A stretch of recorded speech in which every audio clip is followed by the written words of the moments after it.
سورہ نور کو شروع کرتے ہیں۔ بسم اللہ الرحمن الرحیم۔ سورہ نور بڑی اہم سورہ ہے، اس میں بہت ساری شرعی حدود کے بارے میں بتا دیا گیا ہے، جیسے زنا کے بارے میں کہ زانی کی کیا سزا ہوگی، پھر اسی طرح جو کوئی کسی پر سلینڈرنگ کر رہا ہے، تہمت لگا رہا ہے کسی پاک باز عورت پر یا مرد پر، تو اس کی سزا کیا ہوگی۔ پھر اس کے بعد یہاں پر ہم واقعہ عفق پڑھیں گے۔ پھر اس کے علاوہ پردے کے احکامات عورتوں کے لیے اور مردوں کو بھی سمجھا دیے کہ کس طرح انہوں نے اپنی نگاہوں کو جھکا کر رکھنا ہے۔ پھر گھروں میں کس طریقے سے بچوں کو ٹرین کرنا ہے، کہاں کہاں پہ آپ نے کس کس سے پردہ کرنا ہے، یہ باتیں ہم پڑھیں گے۔ اور پھر اسی طرح وہ عورتیں جو کہ کبر سن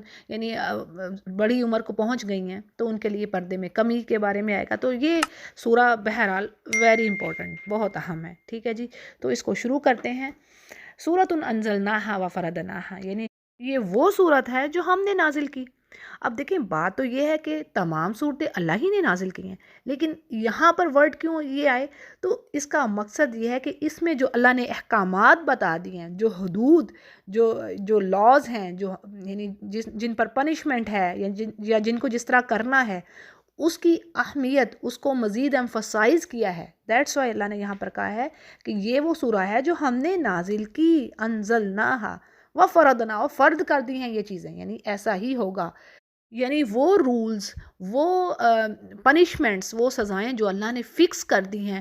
اب کسی مومن مسلم کو حق حاصل نہیں کہ وہ اس میں ذرا سی بھی کمی اور زیادتی کر دے۔ سمجھ آ رہی بات کی؟ نہ اس کو وہ کم کر سکتا ہے، نہ اس کو بڑھا سکتا ہے۔ جو اللہ نے بات کر دی اب وہیں پہ رہنا ہے، اسی پوائنٹ پہ رہنا ہے، کسی چیز میں بھی اپنی عقل نہیں لڑانی، ٹھیک ہے؟ جو اللہ نے ڈیسائیڈ کر دیا، ڈن، آخری بات، خلاص ہوئی بات۔ تو اب کہا جا رہا ہے کہ سورہ کو ہم نے اتارا، جو کچھ بھی ہم نے فرض کر دیا، مقرر کر دیا ہے، اور اس میں ہم نے کھلی آیتیں احکامات اتار دیے تاکہ تم یاد رکھو۔ اب آگے سزا بتائی جا رہی ہے، زناکار عورت اور مرد کی ہر ایک کو 100 کوڑے لگاؤ۔ اور اہم بات یہ ہے کہ اللہ کی شریعت یہ جو پنشمنٹ ہے، اس کو جاری کرتے ہوئے، لگاتے ہوئے تمہیں ہرگز ترس نہیں آنا چاہیے، اگر تمہیں اللہ پر اور قیامت کے دن پر ایمان ہے۔ اور ان کی سزا کے وقت مسلمانوں کی ایک جماعت ایک گروہ ہونا چاہیے، وہاں پر موجود ہونا چاہیے۔ اب دیکھیں اس کی کیا ریزن ہے، تم نے ترس نہیں کھانا، اللہ جو سب رحم کرنے والوں سے بڑھ کر رحم کرنے والا، اس نے یہ سزا مقرر کی ہے، فکس کی ہے، تو اس کی ریزن ہے نا بھائی۔ تم اس سے زیادہ رحم والے تو نہیں ہو سکتے کہ ترس کھاؤ یا اس کوڑوں کی کمی کر دو۔ تو بات یہ ہے کہ یہ ان لاز میں تمہارا ہی فائدہ ہے، تمہاری سوسائٹی کے لیے فائدہ ہے۔ تم ایک چیز کو دیکھ رہے ہو، لیکن اللہ دور تک چیزوں کو دیکھ رہا ہے، وہ تمہاری پرماننٹ فلاح چاہتا ہے، دنیا کا صرف فائدہ نہیں چاہتا۔ اسی طرح حدیث کے الفاظ ہیں کہ جب یہ آیت نازل ہوئی تو آپ صلی اللہ علیہ وسلم نے فرمایا کہ اللہ نے جو وعدہ کیا تھا اس کے مطابق بدکار مرد عورت کی مستقل سزا جو مقرر کر دی گئی ہے وہ تم مجھ سے سیکھ لو۔ اب وہ کیا ہے کہ جو غیر شادی شدہ کنوارے مرد اور عورت کے لیے 100 کوڑے، اور شادی شدہ مرد عورت کو 100 کوڑے اور سنساری کے ذریعے سے مار دینا، پتھر مار کر ہلاک کر دینا، اس کو کہتے ہیں سنسار کرنا۔ صحیح مسلم اس کو روایت کر رہے ہیں۔ شادی شدہ زانیوں کی یہ سزا ہے، جبکہ غیر شادی شدہ زانی مرد اور زانی عورت کی سزا 100 کوڑے ہے۔ آگے کہا جا رہا ہے کہ جی زانی مرد سوائے زانیہ یا مشرکہ عورت کے کسی اور سے نکاح نہیں کرتا، وہ پاک عورت سے نکاح نہیں کرتا، اور اسی طرح زانیہ عورت بھی سوائے زانی یا مشرک مرد کے کسی اور سے نکاح نہیں کرتی، اور ایمان والوں پر یہ چیز حرام کر دی گئی ہے۔ اب اس کے بارے میں ڈیفرنٹ اوپینینز ہیں مفسرین کی، بعض یہ کہتے ہیں کہ اس کا مطلب یہ ہے کہ عام طور پر بدکار قسم کے لوگ نکاح کے لیے اپنے ہی جیسے لوگوں کی طرف رجوع کرتے ہیں، زانیوں کی اکثریت زانیوں کے ساتھ ہی نکاح کرنا پسند کرتی ہے۔ اور اس طرح یہ بھی بات آتی ہے کہ بعض صحابہ نے بدکار عورتوں سے زناکار عورتوں سے نکاح کرنے کی اجازت مانگی، جس پر یہ آیت نازل ہوئی، انہیں ایسا کرنے سے روک دیا گیا کہ مومن مسلم شخص کو نہیں چاہیے کہ وہ عورت جو زناکار ہو اس سے شادی کی جائے۔ اس کے برعکس وہ عورت اور مرد جنہوں نے آپس میں بدکاری کی ہو تو ان کا نکاح آپس میں جائز ہے اس صورت میں جب وہ خالص توبہ کر لیں، اگر وہ خالص توبہ کر لیتے ہیں تو پھر ان کے درمیان نکاح جائز ہے۔ تفسیر ابن کثیر۔ اگلی آیت بھی بڑی اہم ہے، وہ لوگ جو پاک دامن عورتوں پر تہمت لگاتے ہیں، سلینڈرنگ کرتے ہیں۔ اب ان کے لیے کیا ہے کہ اگر وہ 4 گواہ نہیں پیش کر سکتے تو انہیں 80 کوڑے لگائیے، اور کبھی بھی ان کی توبہ قبول نہیں کرنی۔ یہی فاسق لوگ ہیں، یعنی بہتان تراشی کرنا، کسی پاک دامن عورت یا مرد پر زنا کی تہمت کوئی لگا رہا ہے، پھر اور اس پر وہ ثبوت بھی پیش نہیں کر رہا، یعنی 4 گواہ پیش کرنے ہیں تو ہی اس بات کو قبول کیا جائے گا۔ اگر وہ ایسا کرنے سے قاصر ہے، یعنی وہ یہ کام نہیں کر سک رہا، 4 گواہ اس کے پاس ہیں ہی نہیں ہیں، اس نے ایسے ہی تہمت لگا دی ہے، تو کیا ہے، اب اس کو 80 کوڑے لگائے جائیں گے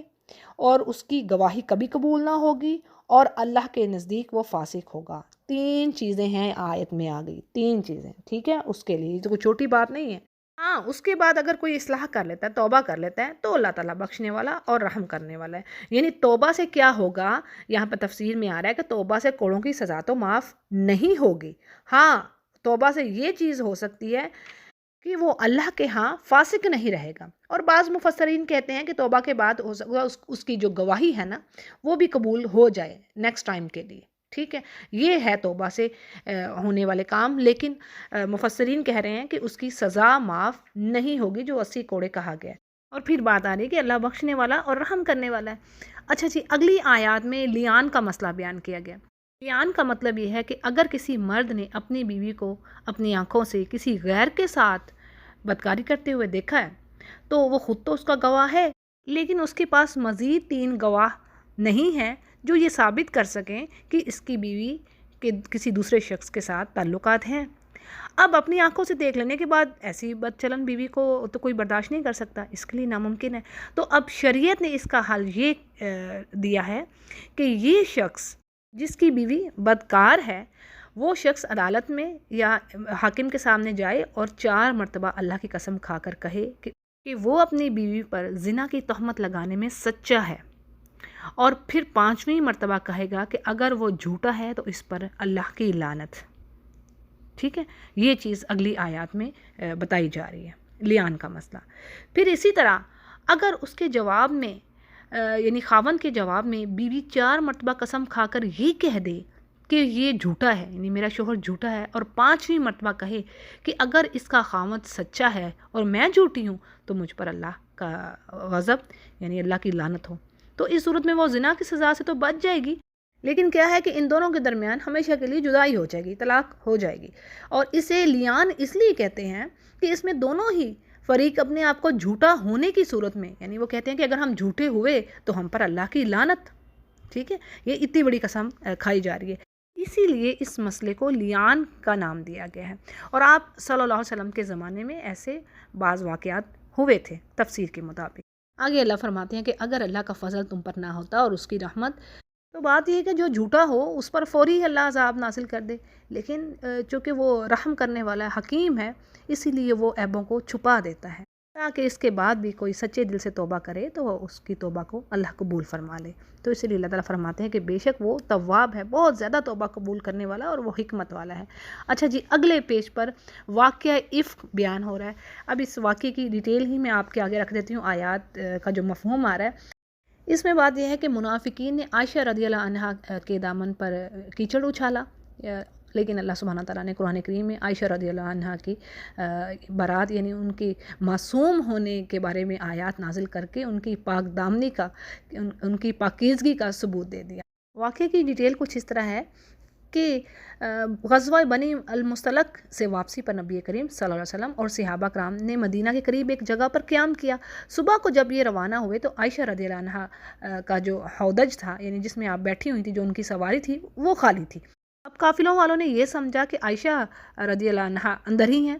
اور وہاں سے پھر وہ انہوں نے اٹھا کر اس کو اونٹ پر رکھ دیا اور وہاں سے روانہ ہو گئے۔ حالانکہ اس کے برعکس عائشہ رضی اللہ عنہا اپنے ہار کی تلاش میں باہر گئی ہوئی تھی، اور جب واپس آئیں تو دیکھا کہ قافلہ چلا گیا، تو وہ یہ سوچ کر لیٹ گئیں کہ ٹھیک ہے، جب ان کو میری غیر موجودگی کا پتہ چلے گا تو یہ واپس مجھے لینے کے لیے آ جائیں گے۔ تھوڑی دیر کے بعد کیا ہوتا ہے کہ ایک صحابی صفوان بن معطل سلمہ رضی اللہ عنہ آ جاتے ہیں، جن کی ذمہ داری یہ تھی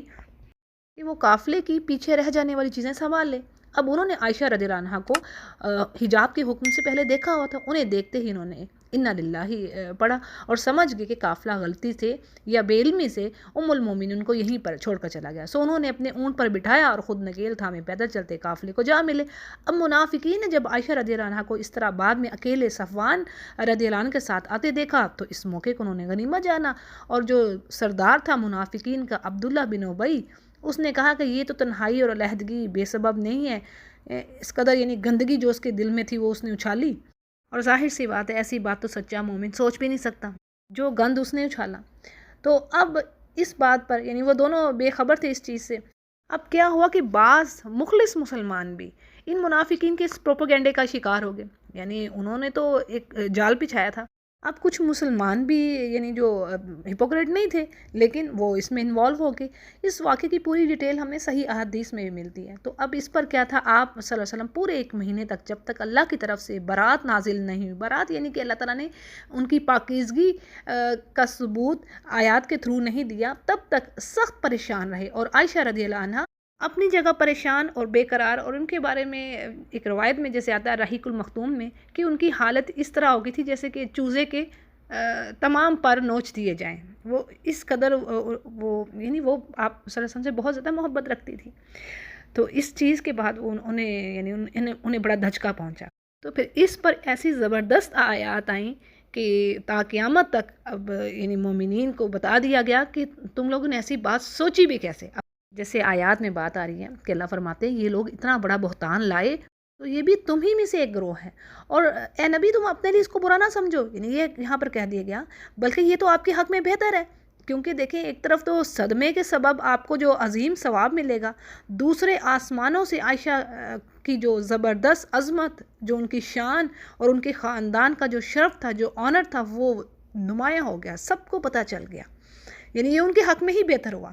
اور آگے جو ہپوکریٹس کا سردار تھا اس کے لیے کہہ دیا گیا کہ ہاں ان میں سے ہر ایک شخص پر اتنا ہی گناہ ہے جتنا اس نے کمایا، یعنی جس نے شروعات کی تھی، اور ان میں سے جس نے اس کے بہت بڑے حصے کو سر انجام دیا، اور اس کے لیے تو بہت ہی بڑا عذاب ہے۔ اور آگے زبردست بات اللہ فرما رہے ہیں کہ اسے سنتے ہی یعنی ایسے الزام کو سنتے ہی مومن مرد اور عورتوں نے اپنے حق میں نیک گمانی کیوں نہ کی، کہ کیوں نہ یہ کہہ دیا کہ یہ تو کھلم کھلا بہتان ہے،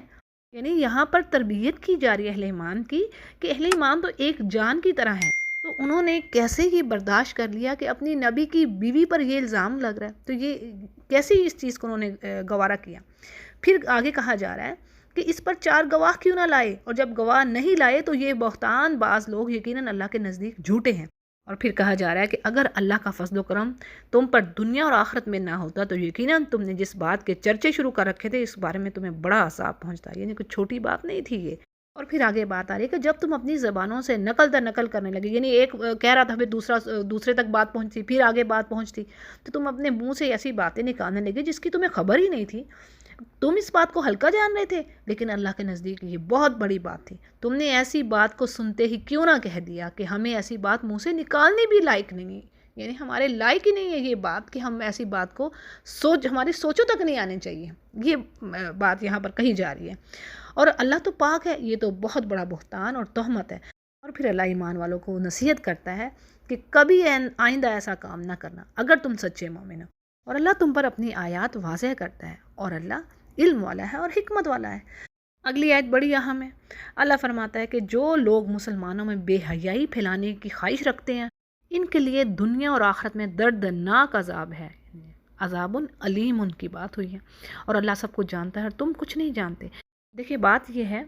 کہ بے حیائی کی ایک جھوٹی خبر کو پھیلانا اللہ کے نزدیک بہت بڑا جرم ہے۔ تو جو لوگ اب اندازہ کریں کہ دن رات ایک مسلمان معاشرے میں اخبارات کے ذریعے، ریڈیو، ٹی وی، جو بھی میڈیا ہے، ڈراموں کے ذریعے، فلمز کے ذریعے، اب دیکھ لیں تباہی اتار رہے ہیں،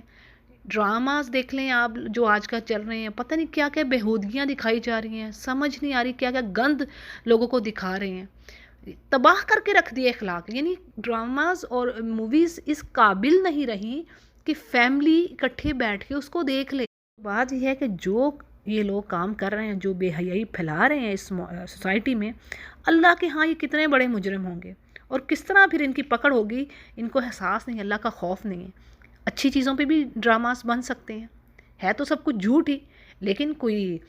موٹیویشنل جو ٹاپکس ہیں ان کے اوپر، کوئی اصلاحی ٹاپکس ان کے اوپر بھی چیزیں ہو سکتی ہیں، لیکن گندگی دکھائی جا رہی ہے۔ اب تو بہت زیادہ حال برا ہو گیا، یعنی اس دہائی میں تو بیڑا غرق کر دیا بے حیائی نے۔ تو یہاں پر کہہ دیا گیا کہ ان کے لیے دردناک عذاب ہے۔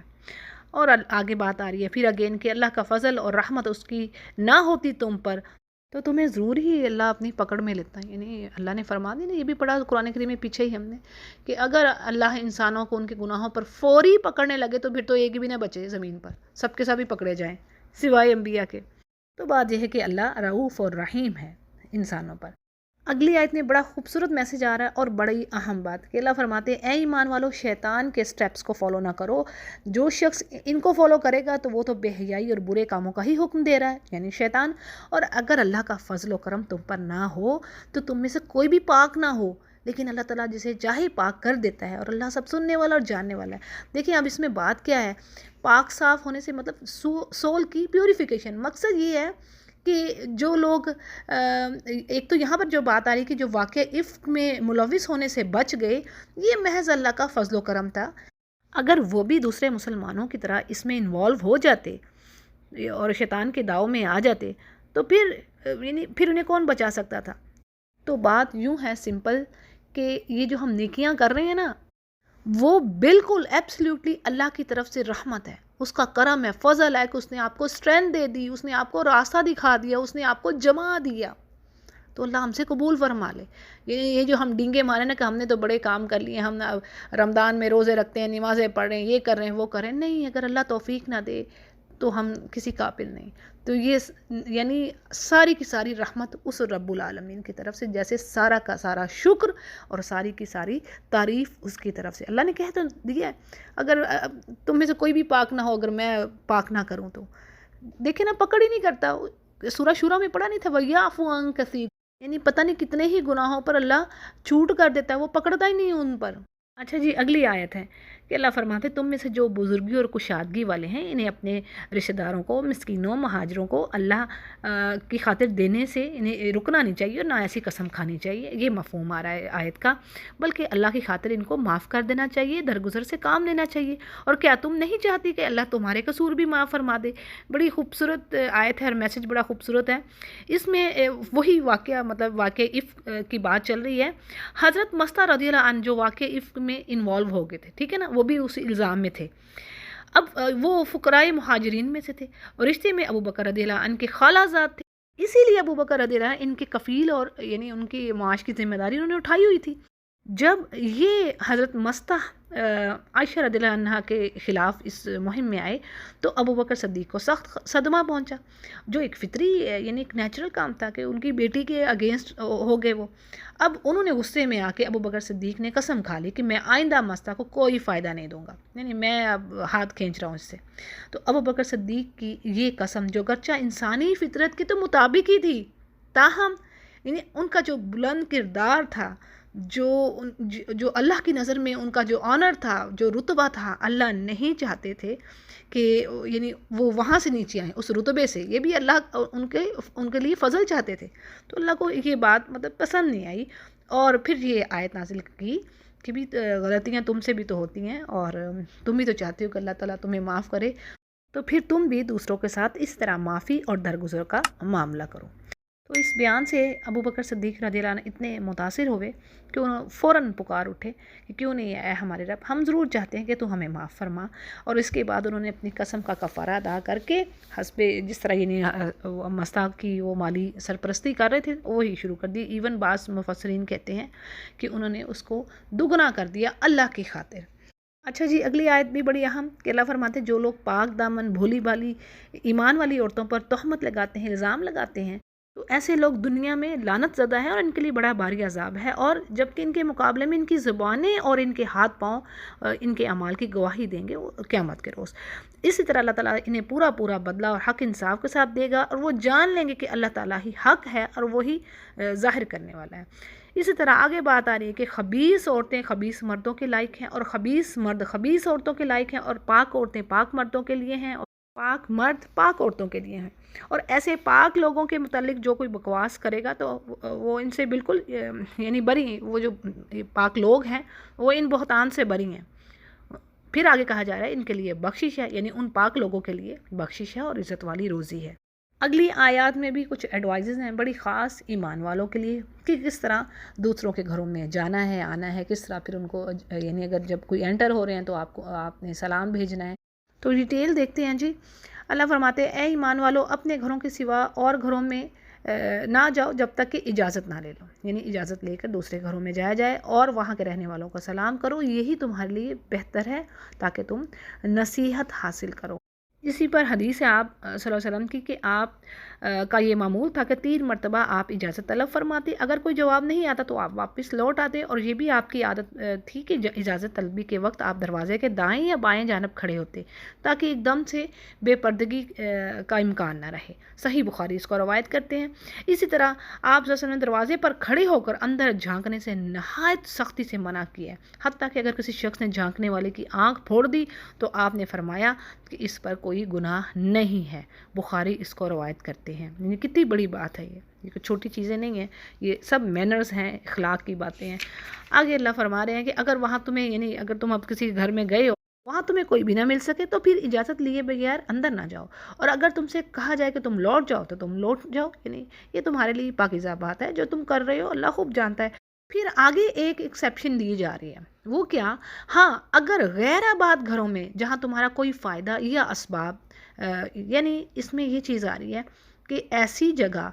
جیسے مسافروں کے لیے جو ہوتی ہیں تجارتی گھر ہیں، یا کوئی ایسی جگہ جہاں پر آپ نے اپنا سامان رکھا ہوا ہے، اور یعنی وہی جگہ کہ جو غیر آباد ہے، ٹھیک ہے، اب اس کے اندر جانے پر تم پر کوئی گناہ نہیں ہے۔ اس پر بعض مفسرین کہتے ہیں کہ اس سے مراد سرائے ہیں جو ٹریولرز کے لیے ہوتی ہیں، یا تجارتی گھر ہیں جن میں ان کا کوئی فائدہ ہوتا ہے۔ اور آگے اللہ فرماتے ہیں کہ تم جو بھی ظاہر کر رہے ہو، جو چھپاتے ہو، اللہ کو سب معلوم۔ پھر جی اگلی آیت میں مردوں کو حکم دیا جا رہا ہے، یعنی مسلمان مردوں سے کہا جا رہا ہے کہ اپنی نگاہیں نیچی رکھو۔ اب دیکھیں بڑی زبردست بات ہے کہ جب کسی کے گھر میں داخل ہونے کی اجازت کو اللہ نے بہت ضروری قرار دیا، تو اب اس کے ساتھ ہی آنکھوں کو نیچا رکھنا، ٹھیک ہے، اس کا حکم بھی دے دیا، یعنی لور یور گیز، تاکہ اجازت طلب کرنے والا خاص کر اپنی نگاہوں کو بھی کنٹرول کرے۔ لیکن یہ حکم عام ہے مردوں کے لیے، ٹھیک ہے، یعنی اجازت دی گئی کہ پہلی نظر غلطی سے پڑ گئی کسی عورت پر تو اس کی اجازت ہے، لیکن اس کے بعد نظر جما دینا یا دیکھتے رہنا وہ جائز نہیں ہے۔ پھر کہا جا رہا ہے کہ ایمان والے اپنی شرمگاہوں کی حفاظت رکھیں، یہی ان کے لیے پاکیزگی ہے، اور جو کچھ یہ کر رہے ہیں اللہ تعالیٰ خوب خبردار ہے۔ پھر جی آگے مسلمان عورتوں سے کہا جا رہا ہے۔ اب دیکھیں پہلے اللہ نے مردوں سے کہہ دیا تاکہ عورتوں کو پریشانی نہ ہو کہ جی پردہ تو صرف ہمارے لیے ہے اور مردوں کے لیے کیا ہے، تو اس عذر کو مٹانے کے لیے اللہ نے سب سے پہلے مردوں کو یعنی ایک زبردست نصیحت کر۔ اچھا جی آگے کہا جا رہا ہے کہ مسلمان عورتوں سے کہہ دیجئے کہ وہ بھی اپنی نگاہیں نیچے رکھیں اور اپنی عزت پر فرق نہ آنے دیں، اور اپنی زینت کو ظاہر نہ کریں سوائے اس کے جو کہ خود بخود جو چیز ظاہر ہو رہی ہے۔ اب اس کی ڈیٹیل دیکھتے ہیں۔ دیکھیں جو غزوہ بدر کی بات آ رہی ہے تو اس میں بعض علماء کہتے ہیں کہ جس طرح مردوں کے لیے عورتوں کو دیکھنا منع ہے، اسی طرح عورتوں کے لیے مردوں کو دیکھنا بھی بالکل منع ہے،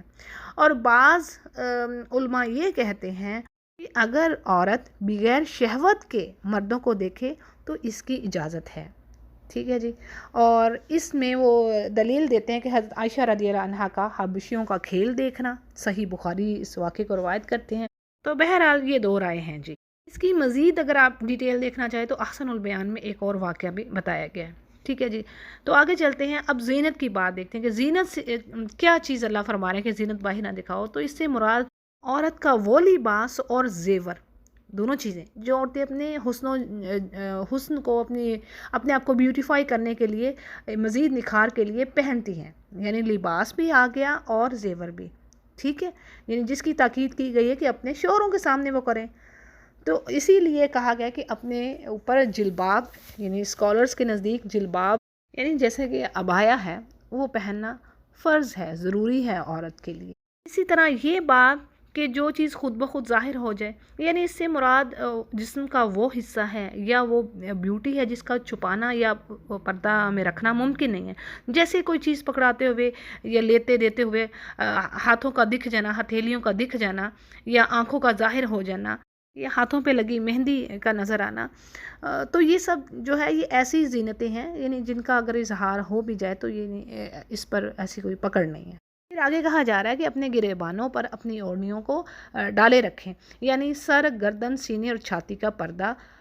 ضروری ہے کیونکہ انہیں بے پردہ کرنے کی اجازت نہیں۔ پھر اسی طرح کہا جا رہا ہے کہ اپنی آرائش کو ظاہر نہ کریں، یعنی وہی سنگھار، آرائش جس کی ممانعت کی گئی ہے، یعنی لباس اور زیور وغیرہ۔ پھر اسی طرح آگے بات ہے کہ سوائے اپنے خامدوں کے، یعنی سب سے پہلے ٹاپ لسٹ میں کیا آ رہا ہے کہ جو بھی آپ کا فیشن ہے، اپنے آپ کو اپنے بیوٹیفائی کرنا ہے تو وہ اونلی بیفور یور ہسبینڈ، سب سے پہلے شوہر کے سامنے۔ پھر آگے لسٹ ہے جی اپنے والد کے سامنے، اپنے سسر کے سامنے، اپنے لڑکوں یعنی اپنے بیٹوں کے سامنے یا شوہر کے بیٹوں کے سامنے، اور بھائیوں کے سامنے، بھتیجوں کے سامنے، اور بھانجوں کے سامنے، اور میل جول کی عورتوں کے سامنے، یا غلاموں کے، یا پھر ایسے ملازم، ایسے نوکر مرد جو کہ شہوت والے نہ ہوں۔ پھر اسی طرح ایسے بچوں کے بارے میں بھی کہہ دیا گیا جو عورتوں کے پردے کی باتوں سے ابھی آگاہ نہیں ہیں۔ اس پہ ایک اور چیز ایڈ کرتی چلوں کہ یہاں پر ماموں اور چچا کا ذکر نہیں ہے، لیکن جمہور علماء کے نزدیک یہ بھی ان کے محرم ہیں، یعنی ان کے سامنے بھی وہ زینت کا اظہار کر سکتی ہیں۔ اچھا جی، تھوڑی سی ڈیٹیل آپ کو دیے چلتی ہوں۔ یہاں پر یہ بات آئی ہے کہ نوکر چاکر مرد جو شہوت والے نہ ہوں، تو اب اس سے کیا مراد ہے؟ تو بعض مفسرین نے اس سے مراد وہ افراد لیے ہیں جن کا گھر میں رہنے، کھانے پینے کے سوا اور کوئی مقصد نہ ہو، اور بعض مفسرین نزدیک بے وقوف یا نامرد یا پھر بالکل بوڑھے مرد مراد ہیں۔ آگے مومنات کو ایک اور نصیحت کی جا رہی ہے کہ زمین پر زور زور سے پاؤں مار کرنا چلیں کہ تاکہ ان کی چھپی ہوئی جو زینت ہے وہ بھی ظاہر ہو، یعنی جو کسی نے پیروں میں کوئی جولری پہنی ہوئی ہے اس کی جو کھنک ہے، جھنکار ہے، اس سے دوسرے لوگ متوجہ نہ ہوں اس کی طرف۔ اسی طرح اس میں مفسرین یہاں پر کہہ رہے ہیں کہ اونچی ایڑی کی وہ سینڈل بھی آ جاتے ہیں جنہیں عورتیں پہن کر چلتی ہیں، ٹک ٹک کی آوازیں آتی ہیں جس سے۔ پھر اسی طرح خوشبو لگانے کے بارے میں حدیث میں آتا ہے کہ عورت کے لیے خوشبو لگا کر گھر سے باہر نکلنا جائز نہیں، اور جو عورت ایسا کام کرے وہ بدکار ہے۔ ترمذی اس کو روایت کر رہے ہیں۔ اور آخر میں کہا جا رہا ہے کہ اے مسلمانوں، تم سب کے سب اللہ کے جناب میں توبہ کرو تاکہ تم فلاح پاؤ، نجات پاؤ۔ یہاں پر پردے کے کام کے بعد توبہ کا حکم دینے کی یہ حکمہ معلوم ہوتی ہے کہ زمانہ جاہلیت میں جن مومنات یا مومنوں سے ایسی باتیں ہوئی ہیں جو کہ شریعت کے خلاف تھی، ان کو معلوم نہیں تھا، تو یہ بات یہاں پر کہی جا رہی ہے کہ اب جو باتیں ہو گئیں سو ہو گئیں، اگر تم نے سچے دل سے توبہ کر لی ہے اور ان فرائض کو انجام دے رہے ہو جو اللہ نے فرمائے، تو انشاءاللہ پھر آخرت میں نجات اور سعادت ضرور آپ کے حصے میں آئے گی۔ اگلی آیت میں ایمان والوں سے کہا جا رہا ہے کہ تم میں سے جو مرد اور عورت بے نکاح کے ہوں، یعنی ایسے مرد اور عورتیں جن کا نکاح نہ ہوا ہو تو ان کا نکاح کر دو، اور اپنے نیک بخت غلاموں، لونڈیوں کا بھی نکاح کر دو۔ اگر وہ مفلس ہیں تو اللہ تعالیٰ انہیں اپنے فضل سے امیر کر دے گا، یعنی غنی کر دے گا۔ تو اس آیت سے کیا پتہ چل رہا ہے کہ استطاعت رکھنے والوں کے لیے تو نکاح سنت موقدہ ضرور ہے مفسرین کے نزدیک، جیسے کہ آپ صلی اللہ علیہ وسلم نے فرمایا جس نے میری سنت سے منہ موڑا تو وہ مجھ سے نہیں ہے، بخاری اس کو روایت کر رہے ہیں، یعنی یہ اور بعض مفسرین نے اس بات کو مستحب قرار دیا ہے نکاح کرنا۔ اور اس میں کیا چیز پتہ چل رہی ہے کہ ایسا مالک جس کے پاس غلام ہے یا لونڈی ہے اور وہ ایمان والے ہیں، تو مالک کو چاہیے کہ غلام یا لونڈی کا اگر وہ نکاح کرنا چاہتے ہیں تو ان کا نکاح کر دیا جائے، اور محض اس چیز سے کہ تنگ دستی یا غربت کی وجہ سے نکاح کو روکیں تو یہ چیز درست نہیں ہے۔ ممکن ہے کہ نکاح کے بعد اللہ ان کی تنگ دستی کو دور کر دے، جیسے اللہ نے فرما دیا کہ ہو سکتا ہے ان کو اللہ اپنے فضل سے امیر کر دے۔ اسی طرح حدیث میں آتا ہے کہ 3 شخص ہیں جن کی اللہ ضرور مدد کرتا ہے۔ نمبر 1 نکاح کرنے والا، یعنی جو پاک دامنی کی نیت سے نکاح کرتا ہے، اپنے آپ کو دنیا کی غلاظت سے بچانا چاہتا ہے۔ پھر نمبر 2 مقاتب غلام، یعنی ایسا غلام جو اپنے مالک سے ایگریمنٹ کر لے کہ میں تجھے اپنی آزادی کی اتنی رقم دوں گا تو اس کے بعد میں آزاد ہوں گا، تو دوسرا شخص یہ ہوا، اور تیسرا جو اللہ کی راہ میں جہاد کرے۔ ترمذی اس کو روایت کرتے ہیں۔ یعنی یہ 3 شخص ایسے ہیں جن کی اللہ مدد ضرور کرتا ہے۔ اللہ تو جائز کاموں میں تو اللہ سب کی مدد کر رہا ہے، لیکن ایک خاص ذرا یہاں پر بات کہی گئی ہے، ترمذی اس کو روایت کر رہے ہیں۔ تو جی اللہ فرماتے ہیں کہ اللہ تعالیٰ کشادگی والا ہے اور علم والا ہے۔ غربت اور تنگ دستی کا ایکسکیوز نہیں ہونا چاہیے نکاح میں، اللہ تعالیٰ فضل کرنے والا ہے۔ پھر آگے نصیحت کی گئی ہے ان لوگوں کو جو نکاح تو کرنے کے قابل نہیں ہے، لیکن کہا گیا ہے کہ وہ پاک دامن رہیں، یہاں تک کہ اللہ انہیں اپنے فضل سے مالدار کر دے۔ اور آگے کہا جا رہا ہے کہ تمہارے غلاموں میں سے جو کوئی بھی تمہیں دے کر، یعنی وہی رقم دے کر آزادی کی کروانا چاہتا ہے، تو ایسی تحریر، یعنی وہ کچھ ایگریمنٹ کر کے لکھوا کر اپنی آزادی لینا چاہتا ہے، تو تم ایسا کر دو، اس میں کوئی اگر تمہیں کوئی بھلائی نظر آ رہی ہے۔ پہلی بات تو یہ کہ میں نے آپ کو ڈیٹیل دے دی کہ مکاتبے غلام کسے کہا جاتا ہے، جو اپنے مالک سے ایگریمنٹ کر لیتا ہے کہ میں اتنی رقم جمع کر کر ادا کروں گا تو پھر تم مجھے آزاد کر دینا۔ اب بھلائی نظر آنے کی بات اللہ نے کیا فرمائی ہے کہ اس کے سچے ہونے پر، امانت دار ہونے پر تمہیں یقین ہو، ٹھیک ہے، کہ وہ محنت سے کمائے گا اور رقم ادا کر دے گا۔ یہ اگر تمہیں پتہ ہے کہ وہ ایسا کر دے گا تو تم پھر اس کام میں اس کی مدد کرو۔ اسی طرح آگے کہا گیا کہ جو اللہ نے تمہیں دے رکھا ہے اس میں سے انہیں بھی دو۔ اس کا مطلب یہ کہ غلامی سے آزادی حاصل کرنے کے لیے جو بھی ایگریمنٹ اس غلام نے کی ہے، اب وہ رقم کا ضرورت مند ہے تاکہ وہ رقم ادا کر سکے، تو تم بھی اس کے ساتھ مالی تعاون کرو۔ اور دیکھیں سورہ توبہ کی آیت نمبر 60 میں جب ہم پڑھتے ہیں زکوٰۃ کے مصارف، یعنی کن کن کو زکوٰۃ دی جا سکتی ہے، تو ان میں وفر رقاب، یعنی گردنیں آزاد کرانے کے بارے میں بھی بات آتی ہے۔ غلاموں کی آزادی پر زکوٰۃ کی رقم خرچ کی جا سکتی ہے، ٹھیک ہے جی، یہ قرآن کریم میں بات آ رہی ہے۔ تو آگے اللہ فرما رہے کہ تمہاری جو لونڈیاں پاک دامن رہنا چاہتی ہیں، انہیں دنیا کی زندگی کے فائدے کی غرض سے بدکاری پر مجبور نہ کرو، یعنی انہیں برا کام کرنے پر مجبور نہ کرو۔ یہ بات اس لیے کہی گئی کہ یہ زمانہ جاہلیت میں لوگ محض دنیا کے مال کی خاطر اپنی لونڈیوں کو بدکاری پر مجبور کرتے، یعنی زنا کرنے پر، اور پھر ان کا مال کھاتے۔ تو مسلمانوں کو ایسا کرنے سے سختی سے منع کر دیا گیا، یعنی یہ تو کمائی ہی حرام کی ہے۔ پھر آگے کہا گیا کہ جو ان پر جبر کر رہا ہے، تو بات یہ ہے کہ اللہ بخشش کرنے والا اور مہربان ہے، یعنی اس لونڈی پر تو اس چیز کی پکڑ نہ آئے، کیونکہ اس سے جبراً وہ کام لیا گیا ہے۔ اسی لیے یہاں پر جیسے حدیث میں آتا ہے، آپ صلی اللہ علیہ وسلم نے فرمایا کہ میری امت سے خطا، نسیان اور ایسے کام جو جبراً کرائے گئے ہوں معاف ہیں، یعنی 3 چیزیں ہیں، ٹھیک ہے، پھر سے دہراتی ہوں۔ غلطی سے کوئی چیز ہوگی، خطا سے، یعنی ارادہ نہیں تھا، انٹینشن نہیں تھی اس کی۔ پھر اسی طرح نسیان، بھول کے ہو گیا، یعنی وہ کام آپ نے کرنا نہیں تھا، کوئی بھی کسی بھی گناہ کا، یا تو وہ بھول کے ہو گیا آپ سے، نسیان کہتے ہیں بھولنے کے مرض کو۔ اور تیسری کیا چیز ہے؟ جو جبراً کروائی جائے، جو کوئی آپ کو فورس کر رہا ہے، تو اس پر اللہ پکڑ نہیں کرے گا، یہ معاف ہے۔ اس کو ابن ماجہ روایت کرے ہیں۔ اور آگے اللہ فرماتے ہیں کہ ہم نے تمہاری طرف کھلی اور روشن آیتیں اتار دی ہیں، اور ان لوگوں کی باتیں جو تم سے پہلے گزر چکے تھے، اور اب نصیحت ہے ان میں پرہیزگاروں کے لیے جو اللہ سے ڈرنے والے ہیں۔ اگلی آیت بڑی اہم ہے، اللہ فرما رہے ہیں کہ اللہ نور ہے آسمان و زمین کا، یعنی اگر اللہ نہ ہوتا تو آسمان و زمین میں نور نہ ہوتا، اور نہ ہی آسمان و زمین میں کسی کو ہدایت نصیب ہوتی۔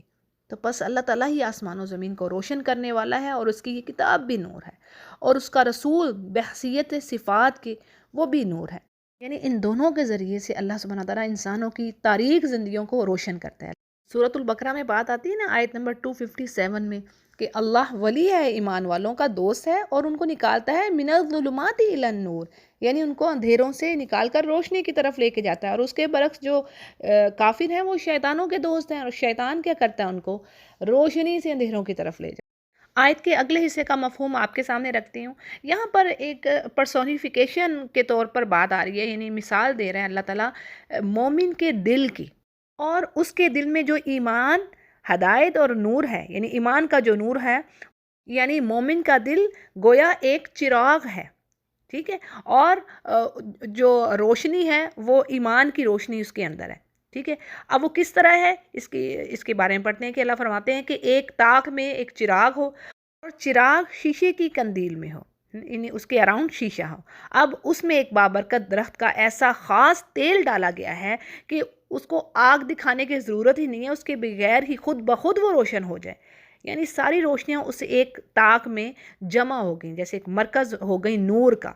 گویا مومن کا دل ایک چراغ کی طرح ہے جس میں صاف شفاف بابرکت درخت کا تیل ہے، جس سے وہ روشن ہو رہا ہے، یعنی ایمان کا نور. ٹھیک ہے جی، مختصر بات یہ. اور آگے اللہ فرماتے ہیں کہ اللہ تعالیٰ اپنے نور کی طرف جس کو چاہے رہنمائی دے. یعنی جو بھی اس نور ہدایت کی طرف آنے کی طلب رکھتا ہے تو اللہ تعالیٰ اس کو لازمی اپنی طرف آنے کی ہدایت یعنی گائیڈنس دے دیتا ہے. پھر اس طرح اللہ فرما رہا ہے کہ یہ مثالیں اللہ تعالیٰ انسانوں کے لیے بیان فرما رہا ہے. اللہ تعالیٰ ہر چیز کے حال سے بخوبی واقف ہے.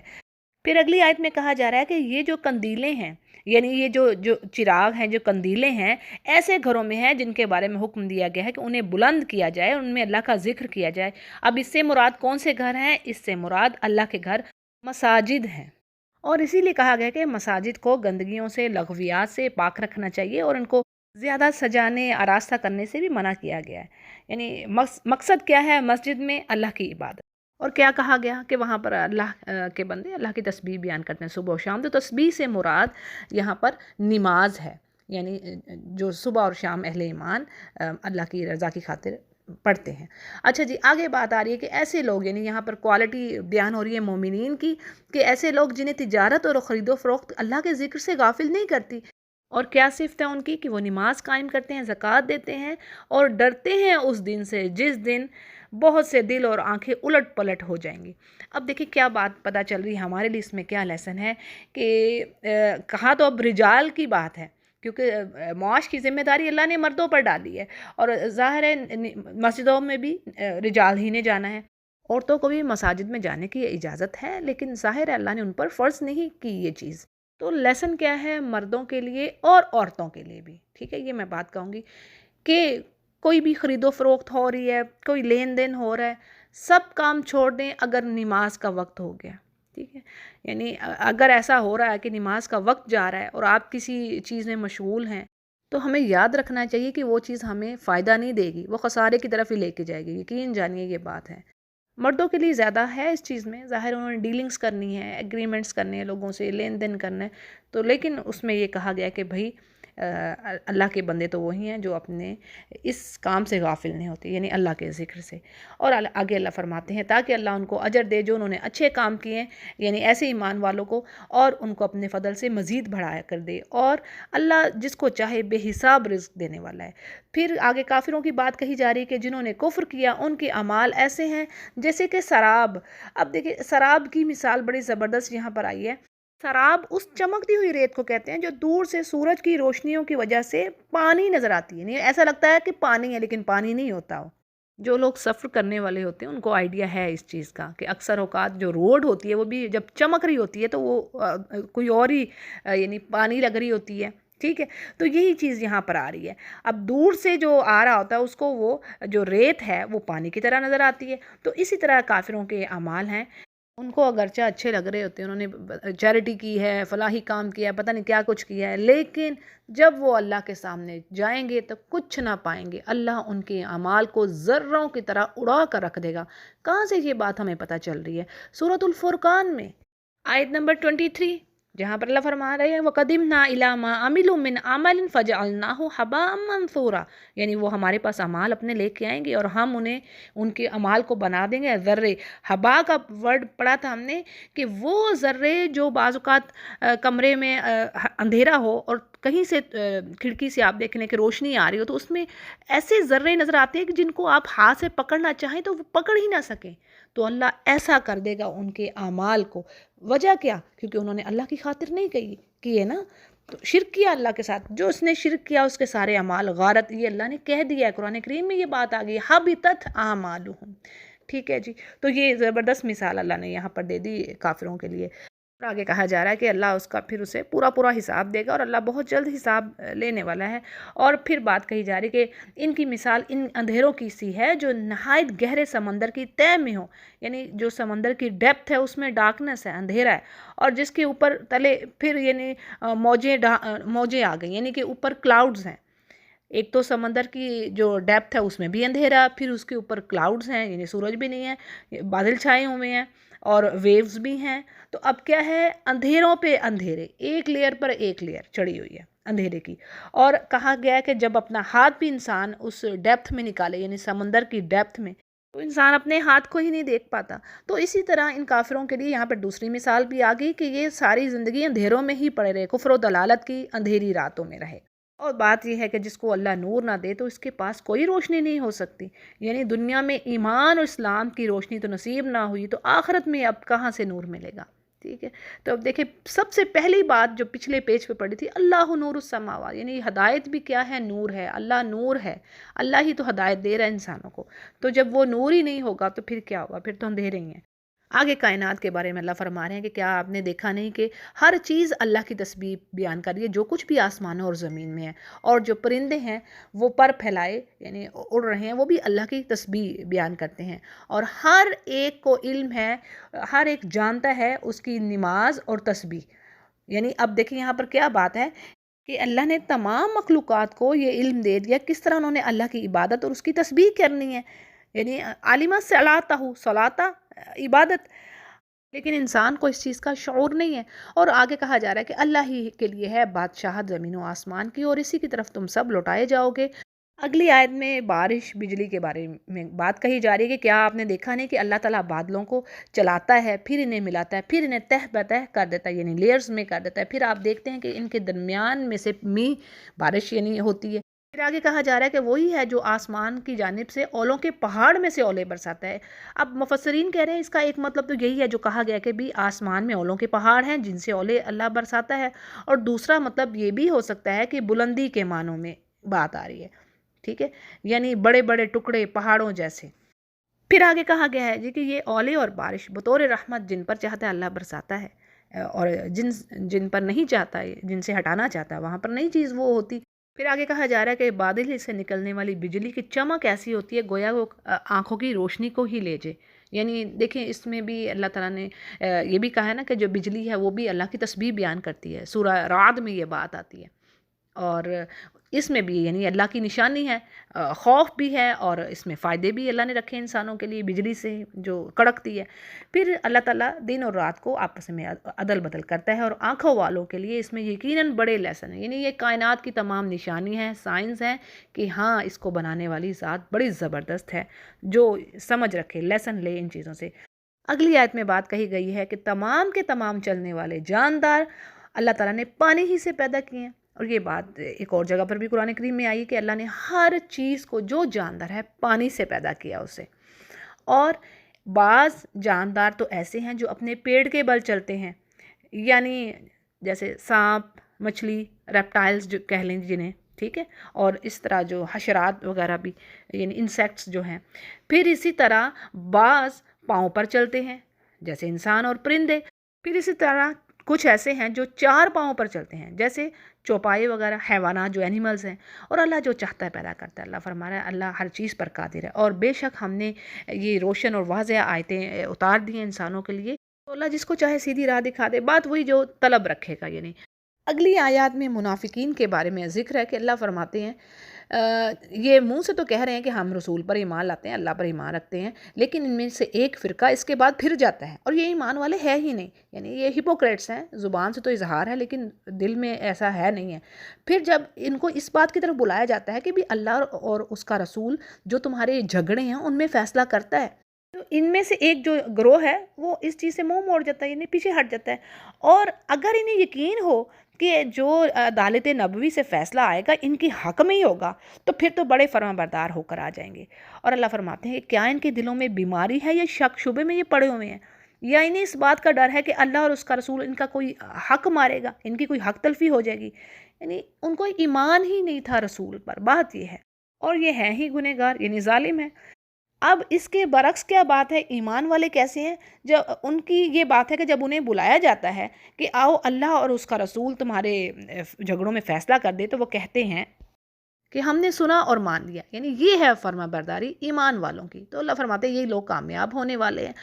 اور جو تابعداری کرتا ہے اللہ اور رسول کی اور پھر اللہ کا ڈر رکھتا ہے، تقوی اختیار کرتا ہے، بس وہی لوگ کامیاب ہیں، ہم الفائزون۔ اور اگلی آیت میں اگین پھر انہی منافقین کا ذکر آتا ہے کہ یہ بڑی پختگی کے ساتھ قسمیں کھا کر کہتے ہیں، اللہ کی قسمیں کھاتے ہیں کہ آپ کا حکم ہوتے ہی نکل کھڑے ہوں گے، نبی کو یہ نہیں کہتے ہیں۔ تو اللہ فرما رہا ہے ان سے کہیے کہ بس قسمیں نہ کھاؤ، تمہاری جو اطاعت کی حقیقت ہے وہ ہمیں معلوم ہے، یعنی جس طرح تم جھوٹی قسمیں کھاتے ہو اس طرح جو تمہاری فرما برداری اوبیڈینس بھی یہ بھی نفاق جیسی ہی ہوگی، اور جو کچھ تم کر رہے ہو اللہ اس سے پوری طرح باخبر ہے۔ پھر کہا جا رہا ہے کہ ان سے کہیے کہ اللہ کا حکم مانو اور رسول کی اطاعت کرو، اگر تم نے منہ پھیرا اس چیز سے تو رسول کے ذمے تو صرف میسج اللہ کا پہنچانا ہے، اور تم سے اس چیز کی پوچھ ہوگی جو تمہاری طرف آئی، یعنی تمہیں اللہ کے رسول نے دعوت دی، اب تم اس پر ایمان لائے ہو کہ نہیں، تم سے یہ پوچھا جائے گا۔ اور بات یہ کہ ہدایت تمہیں اسی وقت ملے گی جب تم رسول کی اوبیڈینس میں آؤ گے، اس کو فالو کرو گے، اور سنو رسول کا ذمے تو صرف صاف بات پہنچا دینا ہے۔ پھر ایمان والوں کے بارے میں ذکر ہے، اللہ فرماتے ہیں کہ وہ لوگ جو ایمان لائے اور اچھے اعمال کی، اللہ تعالیٰ ان سے وعدہ کر چکا ہے کہ انہیں ضرور ملک کا خلیفہ بنائے گا، یعنی زمین میں خلافت دے گا، جیسے کہ ان لوگوں کو خلیفہ بنایا تھا جو ان سے پہلے تھے۔ یعنی اللہ یقیناً ان کے دین کو بھی مزید مضبوط کرے گا، جو دین اللہ نے ان کے لیے پسند کیا ہے، اور ان کے خوف کو اللہ امن میں بدل دے گا، یعنی ان کی حالت کو بہتر کر دے گا تاکہ وہ اللہ کی عبادت کر سکیں اور اس کے ساتھ کسی کو شریک نہ ٹھہرائیں۔ اب اس کی تفسیر میں بات کچھ اس طرح کہ بعض نے اس وعدہ کو، یعنی اللہ نے یہاں پر وعدہ کیا نا ایمان والوں سے، اس وعدہ کو بعض صحابہ خلفائے راشدین کے ساتھ خاص قرار دیتے ہیں، وہ کہتے ہیں کہ یہ خلفائے راشدین کے ساتھ تھا، لیکن بعض کہتے ہیں کہ اس کے خاص ہونے کی ایسی کوئی دلیل نہیں ہے، یعنی یہ اس پر ایسی کوئی دلیل نہیں کہ صرف خلفائے راشدین کے ساتھ ہی یہ وعدہ کیا گیا، یعنی قرآن کے الفاظ عام ہیں اور ایمان اور عمل صالح کے ساتھ مشروع، یعنی شرط کیا ہے؟ ایمان والا ہونا اور عمل صالح ہونا۔ اگر یہ قوم ایسی ہوگی تو اللہ تعالیٰ پھر ان کو یعنی غلبہ عطا فرمائے گا، یعنی مسلمانوں کو پھر خلافت دے گا۔ ٹھیک ہے جی، یہ بات آ رہی ہے، اور اللہ فرماتے ہیں کہ جو لوگ ناشکری اور کفر کرتے ہیں تو وہ یقیناً فاسق ہے، اور پھر کہا گیا کہ نماز کی پابندی کرو، زکوٰۃ ادا کرو اور اللہ کے رسول کی اوبیڈینس میں لگے رہو تاکہ تم پر رحم کیا جائے۔ یعنی ایمان اور عمل صالح دونوں چیزیں بنیادی شرط ہے یعنی مسلمانوں کے لیے اللہ کی مدد کے آنے کی، ٹھیک ہے، یعنی یہ دو چیزیں ہیں تو پھر اللہ کی مدد ضرور ان کے ساتھ ہے جی۔ پھر آگے کہا جا رہا ہے کہ مت یہ خیال کریے کبھی بھی کہ یہ جو منکر لوگ ہیں، یہ جو کافر ہیں، زمین میں جو ادھر ادھر بھاگ رہے ہیں، بڑی ابھی رونقیں ہیں، دنیا کا مال و دولت ہے، سب کچھ ہے، پرویل کر رہے ہیں آج، تو یہ اللہ کو عاجز کر دیں گے، ایسا ہرگز نہیں۔ ان کا اصلی ٹھکانہ تو اللہ نے فرمایا جہنم ہے، جو کہ بہت ہی برا ٹھکانہ ہے، یعنی ان دا اینڈ ان کا فیوچر کچھ نہیں ہے، یہ جسٹ یوں کہہ لیں یہ ٹرائلز ہیں آج کے دور میں ایمان والوں کے لیے۔ اچھا جی، اگلی آیت میں پھر ٹریننگ ہے گھر سے ریلیٹڈ، یعنی کس طرح how to train your children your servants, کہ آنے جانے کا پرمیشن لے کے انٹر ہوا جائے روم میں، تو یہ باتیں ہمیں مل رہی ہیں۔ تو کہا جا رہا ہے کہ اے ایمان والو، تم سے تمہاری جو ملکیت کے غلام ہیں، یعنی جو تمہارے سرونٹس ہیں اور جو کہ گھر میں رہنے والے ہیں، اور وہی بات پیچھے میں نے ڈیٹیل دے دی تھی کہ ایسے مرد یعنی ان سے جن سے پردہ نہ کرنا بھی اوکے ہے، یعنی جن میں آ رہا ہے کہ ایسے مرد جو بے وقوف ہیں، جن کو عورتوں کے یعنی جو پوشیدہ چیزیں ان کے بارے میں نہیں پتہ، تو وہ ڈیٹیل پیچھے میں دے چکی ہوں۔ اچھا جی، پھر یہاں پر بات آ رہی کہ یعنی وہ غلام اور انہیں جو کہ بلوغت کو نہیں پہنچے، جو بالغ نہیں ہوئے، تو کیا ہے کہ ان کو تمہارے رومز میں آنے کی 3 ٹائمز، یعنی 3 اوقات ہیں جن میں جب وہ تمہارے روم میں آئیں تو وہ اجازت طلب کریں، یہ ہے جی مفہوم آیت کا، ٹھیک ہے۔ اب یہ 3 ٹائمنگز کون سی ہیں؟ نمبر 1، نماز فجر سے پہلے اور ظہر کے وقت، یعنی یہاں پر عربوں میں بھی یہ دستور ہے کہ وہ قیلولہ کرتے ہیں،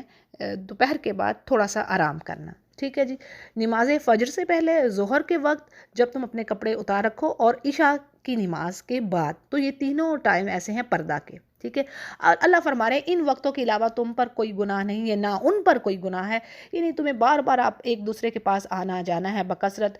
حاجات ہیں، ضروریات ہوتی ہیں، تو اس کے بعد پھر یعنی ان 3 ٹائمنگز کے علاوہ کوئی حرج نہیں، لیکن ان 3 ٹائمنگز میں کیا ہے کہ وہ اجازت طلب کر کے تمہارے کمرے میں آئیں یا گھر کے اندر آ جا سکتے ہیں، اور اللہ اپنی آیتیں کھول کر تمہیں بیان فرماتا ہے، اور اللہ تعالیٰ پورے علم والا اور حکمت والا ہے۔ پھر آگے بچوں کے بارے میں بھی بات آگئی کہ تمہارے وہ بچے جو بھی بلوغت کو پہنچ گئے ہیں، تو جس طرح ان کے اگلے لوگ اجازت مانگتے ہیں، انہیں بھی اجازت مانگ کر آنا چاہیے۔ تفسیر میں بات ہے کہ ان بچوں سے مراد احرار بچے ہیں جو بلوغت کے بعد ان کا بھی حکم جو ہے نا عام مردوں سا ہوگا، اور ان کے لیے بھی ضروری ہے کہ جب بھی کسی کے گھر آئیں تو اجازت طلب کریں۔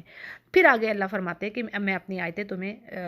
واضح کر رہا ہوں تمہارے لیے، اور اللہ علم والا ہے اور حکمت والا، یعنی اس کو خوب پتہ ہے ہر چیز کا، کس چیز کو کس طریقے سے لینا ہے۔ اچھا جی، اگلی آیت میں ایک حکم آ رہا ہے ان عورتوں کے لیے جو کہ بوڑھی ہو چکی ہوں، جن کا یا حیض آنا بند ہو چکا ہو، تو اب ان کے بارے میں کیا کہا جا رہا ہے کہ اللہ فرماتے ہیں کہ اگر ایسی بوڑھی عورتیں جنہیں نکاح کی امید نہیں ہے، خواہش نہیں ہے، اب وہ اپنے کپڑے اتار رکھیں، یعنی اپنے پردے میں تھوڑی سی وہ کمی کر لیں تو کوئی گناہ نہیں، بشرط یہ ہے، ایک شرط ہے، کنڈیشن ہے ساتھ کہ وہ بناؤ سنگار ظاہر کرنے والیاں نہ ہوں۔ اور آگے کہا گیا کہ اگر وہ عورتیں بھی اپنے پردے میں کمی نہیں کرتی، یعنی بوڑھی ہو کر بھی کمی نہیں کر رہی، تو یہ چیز ان کے لیے بہت ہی زیادہ افضل بات ہے، بڑی ہی زبردست بات ہے، اور اللہ تعالیٰ سنتا اور جانتا ہے۔ اگلی آیت میں ایک لسٹ دے دی گئی کہ جن کے گھروں میں جانا، کھانا کھانا، اس میں کوئی بھی بالکل بھی مذائقہ نہیں ہے، ٹھیک ہے جی۔ اب کون کون سے لوگ ہیں؟ اللہ فرماتا ہے کہ کوئی حرج نہیں ہے اندھے پر، لنگڑے پر، بیمار پر، اور خود تم پر کوئی حرج نہیں کہ تم اپنے گھروں سے کھاؤ، یا اپنے باپوں کے گھروں سے، یا اپنی ماؤں کے گھروں سے، یا اپنے بھائیوں کے گھروں سے، یا اپنی بہنوں کے، چچاؤں کے، پھوپھیوں کے، اپنے ماموں کے گھروں سے، یا پھر اپنی خالاؤں کے گھروں سے، یا ان گھروں سے جن کی کنجیاں یعنی جن کی چابیاں تمہارے کے پاس ہیں، تم مالک ہو، یا اپنے دوستوں کے گھروں سے، یعنی تم کھاؤ پیو، تم پر کوئی گناہ نہیں، سب مل کر کٹھے کھاؤ یا پھر الگ الگ کھاؤ تو اس بات پر بھی کوئی گناہ نہیں۔ اور کیا ہے کہ جب تم گھروں میں جانے لگو تو اپنے گھر والوں کو سلام کر دیا کرو، یعنی اسی میں خیر و برکہ ہے، پاکیزگی ہے اللہ کی طرف سے، اور اللہ تعالیٰ کھول کھول کر اپنے احکامات تمہارے سامنے رکھ رہا ہے تاکہ تم سمجھ سے کام لو۔ اچھا جی، اس آیت کے حوالے سے جو تفسیر میں بات آ رہی ہے، اس کا ایک مطلب تو یہ ہے کہ جہاد میں جاتے ہوئے صحابہ کرام رضی اللہ عنہم معذور لوگوں کو اپنے گھروں کی چابیاں دے جاتی ہے، اور انہیں گھر کی چیزیں بھی کھانے پینے کی اجازت یعنی اس چیز کی بھی اجازت دے دیتے، یعنی جو جس کا واقف ہوتا، اگر وہ معذور بھی ہوتا تو وہ ان کو اجازت دے دیتے کہ تم گھر میں آ جا سکتے ہو، اور چابیاں بھی دے دیتے۔ لیکن یہ معذور صحابہ باوجود کہ مالکوں کی یعنی اجازت تو وہ دے جاتے، پھر بھی وہاں سے کھانا پینا جائز نہ سمجھتے، یعنی کہ مالک موجود نہیں ہے تو وہ اس چیز کو اچھا نہ سمجھتے، جائز نہ سمجھتے۔ تو اللہ نے فرمایا کہ ایسے افراد کے لیے اپنے رشتہ داروں کے گھروں سے، یا جن گھروں کی چابیاں ان کے پاس ہیں، ان سے کھانے پینے میں کوئی حرج نہیں ہے۔ اچھا جی، دوسرا مطلب بھی اس کا ہے، یعنی اس آیت کا، وہ یہ کہ تندرست صحابہ معذور صحابہ کے ساتھ بیٹھ کر کھانا اس لیے پسند نہیں کرتے تھے کہ وہ معذوری کی وجہ سے کم کھائیں گے اور ہم زیادہ کھا جائیں گے، تو اس طرح ان پر ظلم نہ ہو جائے، تو اللہ سبحانہ تعالیٰ نے یعنی ان چیزوں کو واضح کر کر آسانی فرما دی صحابہ کرام کے لیے۔ اور پھر اللہ نے لسٹ بھی ہمیں دے دی کہ بھی ان گھروں میں جانا، یعنی اپنے ریلیٹیوز کے گھر میں جانا، کھانا کھانا، اس میں کوئی برائی نہیں، چاہیے اکٹھے کھائیں، علیحدہ ہو کر کھائیں۔ اگلی آیات میں کہا جا رہا ہے کہ بے شک ایمان والے تو وہ ہیں جو ایمان لاتے ہیں اللہ پر اور اس کے رسول پر، اور جب ایسے معاملہ میں جب لوگوں کے جمع ہونے کی ضرورت ہوتی ہے، یعنی جب نبی کو ضرورت ہوتی ہے کہ لوگوں کو جمع کیا جائے، تو وہ نبی کے ساتھ ہوتے ہیں، اور آپ کی اجازت کے بغیر وہ جاتے نہیں ہیں کہیں، یعنی نبی کا ساتھ اور آپ کی پرمیشن کے وداؤٹ وہ کہیں نہیں جاتے۔ اور جو لوگ ایسے موقع پر آپ سے اجازت طلب کرتے ہیں تو حقیقت میں یعنی وہی اللہ اور رسول پر ایمان لانے والے ہوتے ہیں۔ یعنی تفسیر میں بات آ رہی کہ بعض اوقات ایسا ہوتا ہے کہ اجتماعات یعنی مشاورت کے لیے، مشوروں کے لیے اجلاس ہوتا ہے، بلایا جاتا ہے اہل ایمان کو، تو جو شرکت نہیں کر سکتے تو وہ نبی سے پرمیشن ضرور لیتے ہیں۔ اس کے برعکس منافقین کا رویہ دوسرا تھا۔ آگے اب نبی سے کہا جا رہا ہے کہ جب ایسے لوگ یعنی ایمان والے لوگ آپ سے اپنے کسی کام کے بارے میں پرمیشن لے رہے ہیں، تو آپ ان میں سے جس کے لیے چاہے اجازت دیں، اور جس کو آپ روکنا چاہتے ہیں تو اپنے پاس روکیں، یعنی اللہ نے یہ فرما دیا، یعنی اور اللہ سے ان کی بخشش کی دعا بھی مانگی، بے شک اللہ تعالیٰ بخشنے والا اور مہربان ہے۔ اگلی آیت میں مومنوں کو ہدایت ہے کہ بھی تم اللہ کے نبی کو اس طرح نہ پکارو یا بلاؤ جیسے کہ تم آپس میں ایک دوسرے کو بلاتے ہو، یعنی جیسے کہ مثلا تفسیر میں بات آ رہی ہے یا محمد کہہ کر، بلکہ یا رسول اللہ کہنا چاہیے۔ آگے پھر منافقین کی بات ہے کہ اللہ فرماتے ہیں تم میں سے انہیں اللہ خوب جانتا ہے جو نظر بچا کر چپکے سے سرک جاتے ہیں، یعنی وہ مشاورت میں چپکے سے کھسک جاتے تھے، پرمیشن بھی نہیں لیتے تھے۔ پھر آگے انہیں کے لیے کہا جا رہا ہے کہ جو لوگ اللہ کے رسول کے حکم کی مخالفت کرتے ہیں انہیں ڈرتے رہنا چاہیے، کہیں ان پر کوئی زبردست آفت نہ آن پڑے، یعنی آفت سے مراد دلوں کا وہ ٹیڑھا پن ہے جو انسان کو ایمان سے محروم کر دیتا ہے۔ تو اللہ تعالیٰ فرماتے ہیں کہ ان کو ڈرنا چاہیے کہ ایسا نہ ہو جائے، اور یا پھر انہیں دردناک عذاب نہ پہنچے، یعنی ایسا بھی ہو سکتا ہے ان کو دردناک عذاب پہنچے اللہ کی طرف سے۔ اور جان لو کہ آسمان و زمین میں جو کچھ ہے سب اللہ کا ہے، اور جس روش پر تم چل رہے ہو اسے بخوبی اللہ جانتا ہے، یعنی یہ تمام باتیں منافقین کو بتا دیا گیا کہ تم جو مخالفین میں ہو، جو رسول کے خلاف جو تم حرکتیں کر رہے ہو، پلاننگز کر رہے ہو، اللہ کو سب پتہ ہے۔ اور جس دن یہ سب اس کی طرف لوٹائے جائیں گے، اور اس دن ان کو ہر ایک کو جو جو یہ کرتا رہا ہے اس کو بارے میں بتا دیا جائے گا، اور اللہ تعالیٰ سب کچھ جاننے والا ہے۔ تو جی الحمدللہ ہمارا 18واں جز مکمل ہوا۔ وآخر دعوانا ان الحمدللہ رب العالمین۔